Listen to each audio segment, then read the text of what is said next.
Okay, so I just wanted to give you a quick rundown, essentially, of how to do question 7 on assignment 3, and talk just about the radial distribution function. So to do that, we need to talk about a little bit about the 1s orbitals. So what I have here on the screen is the 1s, well, for all the s orbitals, I should say. So the kind of unique thing with, so I'll just draw a little circle here. The unique thing with the s orbitals is they're a sphere. So they're angularly symmetric, radially symmetric as well. But whereas with the p orbitals and the f orbitals, you will have these much different symmetries, lobes, and things like that. So the interesting thing with the s orbitals is they're pretty much described by a Gaussian function. So here we have, so this bit out front here, that's just a normalization constant. So I've like we can summarize it as just like simplified as a. So the 1s orbital becomes very, very simple, right? So here we have a e to the minus r over a naught. And so a naught is the Bohr radius. That's a constant. We learned about that in chapter 1. Here, maybe I can write that a little better. So it's roughly the 0.5 nanometers.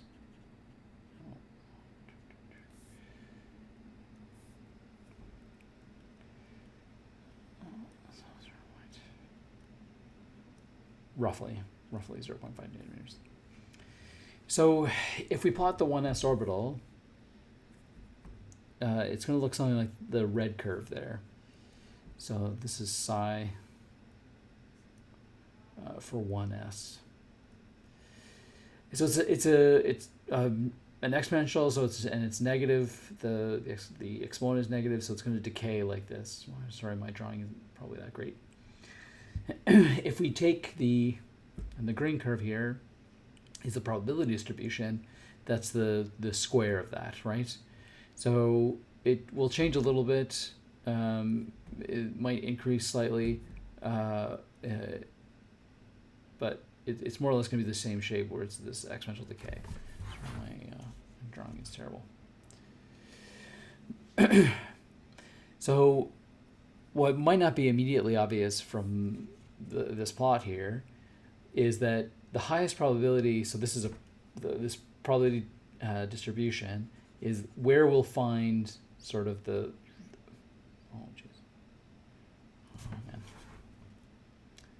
where we'll find the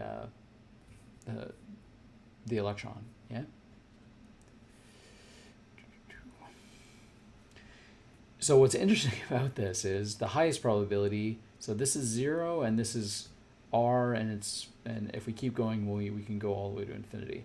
So there's a very low probability of finding the electron very far away from the nucleus, but the highest probability is actually in the nucleus.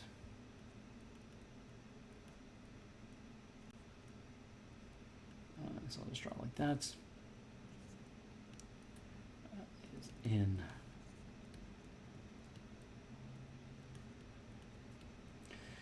So that's not really great for us. Like it doesn't offer us any kind of explanatory power. And this is where the radial distribution comes in.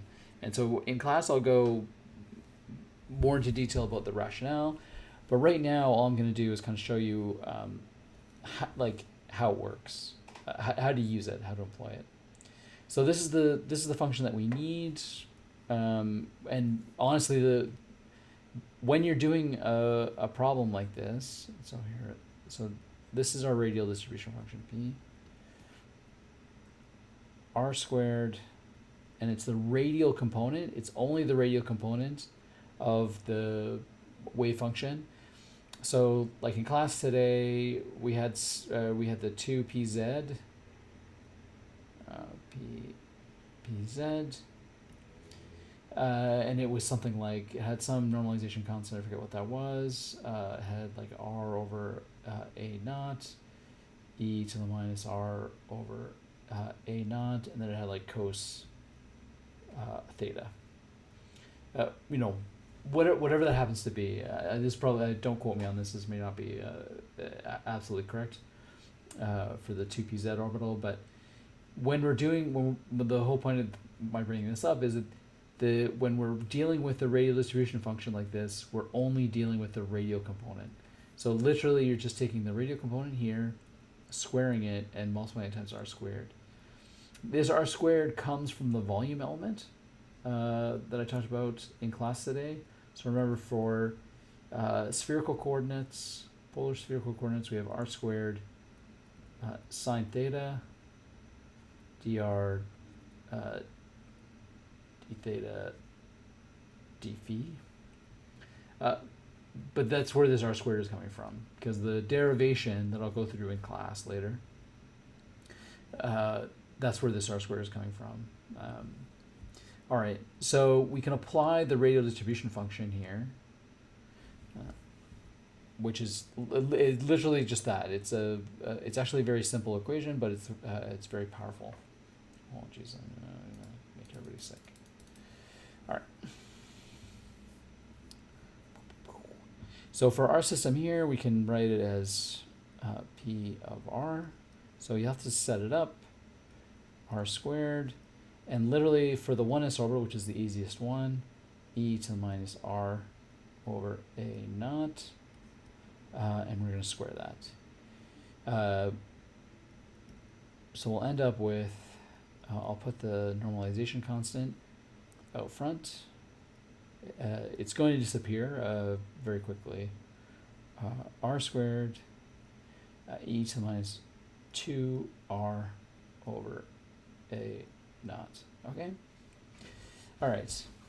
So the point of the radial distribution function is we want to find out where the maximum and minimums are for our, where the highest probability of finding the electron in our orbital is, and where the lowest probability. So essentially, where's the maximum, where's the minimum? Sorry. All right, now to do that, we have to take the derivative and set it equal to 0. So what we're going to do is, so we're going to take d p of r, our radial distribution function, dr,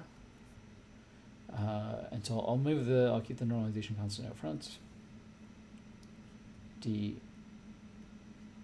dr of r squared e to the minus 2r over a naught.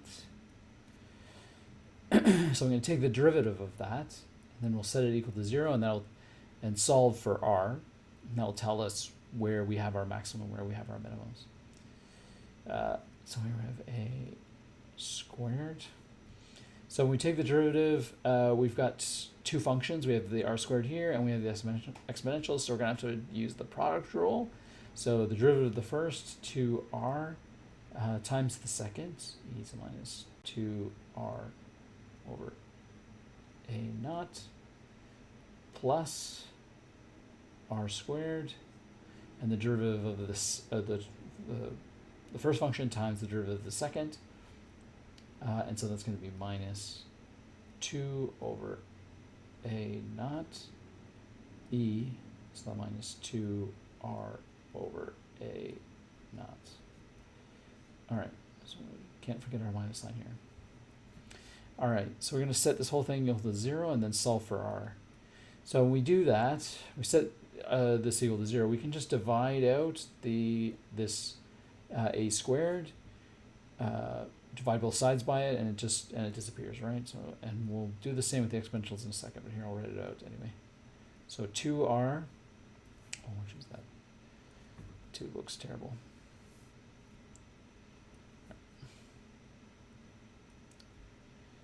2 over a naught. Oh, sorry, it should be minus.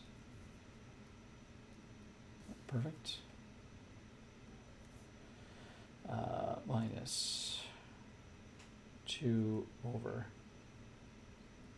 a naught r squared e to the minus 2 r over a naught. And so we can divide both sides by these exponentials. They're gone, and we can move this guy over to the other side, right? So that'll leave us with 2r squared over a naught equals 2r. So we can multiply over and divide by 2. So we have r squared equal to a naught r. And so r is equal to a naught, which I think if you're starting this out, knowing what we know from chapter 1, this result should be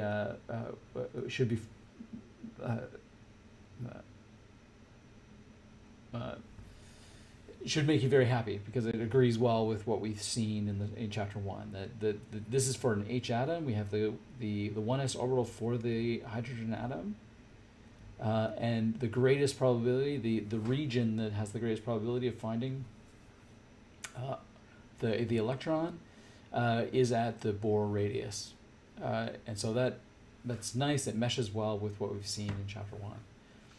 Okay, so this is the general. I lost the dr there. This is the general way in which you first apply the radial distribution function to generate. So here we've generated the radial distribution function for the 1s orbital. Then we've taken the derivative and solved for the maximum or minimum. You could take the second derivative and solve again for 0 to see if it's the maximum or if it's the minimum. But for the 1s orbital, we don't really have to do that. We can assume that that's a maximum, but that it's not a minimum, because we only have one solution. Okay, so I hope that helps. Again, a couple things to keep in mind. One, it's the radial distribution function that you use to construct, or it's the radial component that you use to construct your radial distribution function. So like I said, with this 2pz orbital, we just ignore the angular components. We're just interested in the radial components. Don't forget the r squared, and don't forget to square your function. So this is the general equation. You'll find it in chapter 9. So obviously this is the simplest one. The 1s orbital is the simplest, and the 2p's are obviously going to be the next simplest. Okay, so if you have any questions, please let me know. Other than that, have a good weekend.